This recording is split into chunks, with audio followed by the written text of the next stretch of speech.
My name is Ogun Oluwatomisin Albert. Oh, Ogun Oluwatomisin Albert. okay, how I'm old are you? 38 years old. Okay, where are you from? I'm from Ijebu, Ogun State. Okay, what do you do for a living? I do business. I trade. I buy and sell. What kind of business? I buy clothes and sell accessories. Clothes, shoes, and accessories. I buy from abroad and I sell here. Okay, so why are you here now? It happened sometime 3 weeks ago, thereabout. There was this man. He's the chairman of the northern part of the country at Ijebu, Fire Express to be precise. He's the chairman of the park. So I stay very close there. My estate is very nearby there. So and I do take my stuff to the garage to sell. So he was now telling me like he's looking for his driver, one of his driver, that he loaded passengers from the park to Abakaliki for the past 1 month and 2 weeks, and he didn't return with the car. That if we should see him around, we should notify him. So while he was telling me that, his treasurer, the treasurer of the association, was also in presence. So I said, sir, if you want to see him, like I do see him, or I've been seeing him around for the past 2 weeks or thereabout, like if you want to see him, is either you come very early in the morning or later in the day. He was not like, okay. So when he now said that, when I told him that, he now said, okay, maybe like where can he, that is there any particular point, a particular place that he can be? And I said, okay, no problem. Like I now took the treasurer to the place. We searched around, we didn't see him. So we came back to meet the chairman and said, we didn't see him, and that was it. So later that day, it was Saturday, later that day, I came out to the park because there was this one of my brother that works at the park also. So I do come there to play around. So I came out and I was with him. So we're just there till about 9:30, 10, thereabout. And they walk like the road, they have two associations, road and national. So that my brother works with national. So they work 1 week on, 1 week off. So that 1 week on, he normally stays at my own place. I have a house there. So it was their week. So I now came outside, we're playing and we're just there. About 9:30 to 10 thereabout, the treasurer was now coming back to the park with the driver. That he has seen him, or that I shouldn't worry myself about searching for him again. And that was it. So in the process, I think he left the car after dropping the passengers at Asaba and left the car key there. So I think they went there to go and retrieve the car back. So they spent money and all that. So it was at that point I was hearing the old gist of how much they spent and all that. So the treasurer was now like, go down on your knees at that park. He was now questioning like, why did you do all those things and blah blah blah. He was slapping him. That was it. It was not that day that my older brother now so like, Sleepy, like, don't listen. I've never told you this kind of thing before. That do you know that I've stood for this guy twice to collect all those summer bus that they used to use for transportation twice, about 40 million naira. Like, and this guy has destroyed it. Like he's very known for that kind of stuff. I'm not like, I don't know, I don't be park person. Blah blah blah blah blah blah blah. He was not like, the man should stop beating him.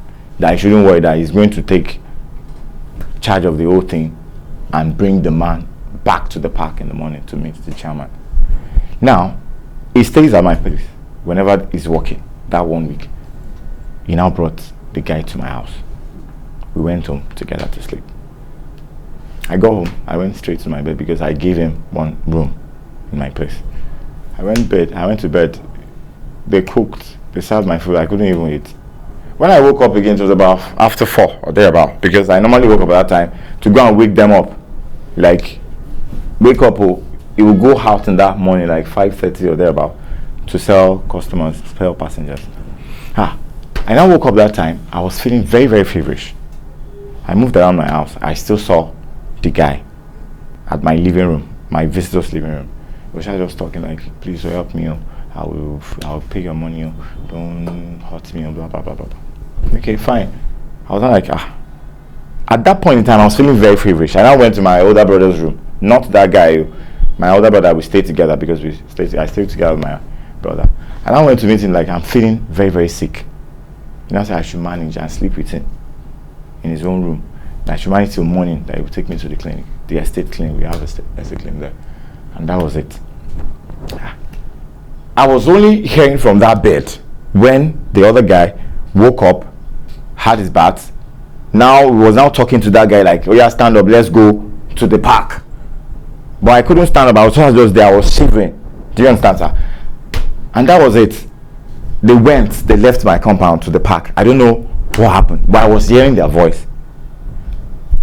My brother came back to take me to the clinic. I collected card. I got injection. So the nurse on seat was not like, she's going to church. Oh, like I can't stay at the estate clinic. Like I should go back home. Then once she's back, she'll come and give me home treatment again later in the day. And that was it. It was about after 10 in the morning. I just saw police, man. They were even on mufti, just jumping my face to my compound.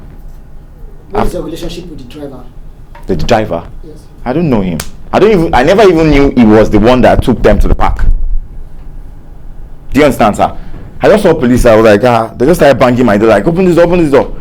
I didn't do anything bad. I just opened the door. And they came in. They didn't even say anything. They just started searching my house, blah, blah, blah. I said, calm down, sir. What happened? They said, don't worry. Get to the station. We'll tell you what happened. They searched the whole house, nothing. They only picked my MP3, my side bag, my phones, and all that. I went to the station. So I was in the station. They now started saying that, do you know this place? I said, I know him. I said, do you know he's there? He's there how? And that was it. From that station, the next day, we slept there. I and my older brother, we slept there so the next day. Then the next day, we got transferred here. Going to about 3 weeks now. And that was it. It was now that the answer is dead. I said, I don't know. Like, okay, this is the person that was working, that actually said he will take charge of the whole thing, brought the guy to my house. He stays at my place 1 week on, goes to his own place 1 week off. And that was it. They said I should write my own statement. My brother too, my older brother too, wrote his own statement. And that was it. It was now that, okay, after was it like 2 days or 3 days thereabouts, they now brought the vehicle that conveyed the guy to the park and the driver. And I was like, okay, got so good. Guy, do you know me? And I know the guy because the owner of the car stays at my estate too. I know him. He did not get work staff or something. I know him. I know the driver. He stays very close to my estate. Do you understand, sir? So now they are like, okay, officer, you can ask this guy, did you see me there? Was I present when they brought the guy? Was he dead? He said he wasn't dead, that he was on his feet and all that. And that was it. After the whole okay, we were taken to Ijebu for inquiries. The complainant, the brother of the deceased, I said, okay, this guy was also present when they brought the driver to meet me, like, okay, don't keep searching for the guy, like, we don't see him. Ask him, was I there when they came to pick you guys? He said no. He told the policeman no. And he said, okay, this is the case. The guy that beats the guy, and that's my other brother, they need to find them to write statement that will back my own statement before they can make any release. I said, okay, what I knew about him is that this is his number. I don't know the particular address, but my brother can keep searching. My family they came around saying, okay, don't worry, we'll search for that guy if that is going to make things work out. And since then I've been locked up. That can be the allegation, but that wasn't what happened. So, Jonah is a chairman. He's an elderly person. He only comes to the park maybe in the morning, like past 8 or 9. And once it's like 12 or 2, he goes back home. You understand, sir? He knows that we are the people, like, okay, I know all these people. I sell clothes to them. Once my mom stays abroad. You understand? So whenever she brings stuff like that, I sell, and I can sell to everybody. So he was just like, okay, if you see him, and I was like, you don't look for him.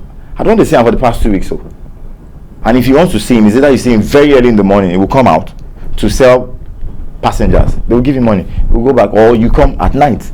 And it was like, okay, anytime you see him. But that day I was just like, okay, let's go and look for him at all those obstructions at that park. And I went together with the treasurer of the association. And we came back together that we didn't see him. I wasn't paid. I wasn't given any money. BTK. Because when we were arrested and taken to Wilese police station, that's the district police station there, the wife of Jonah was arrested with the kids, with the hope that he's going to show face. And he did not. It was there that I was hearing that he came home that night.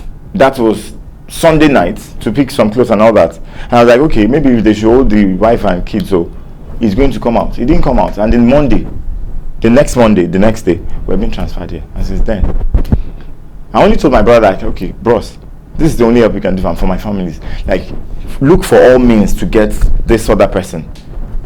That's the only help you can do for me. And the treasurer of that park.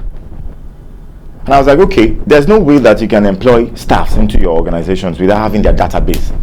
You can go search for, maybe next of kin or stuff's bank accounts, stuff like, and bring this person out. And the police said they are working on it. That's it. I don't know why he's on the run. Because, I don't know. He can't come out and tell me that he gave me £1 or he told me to beat anybody up.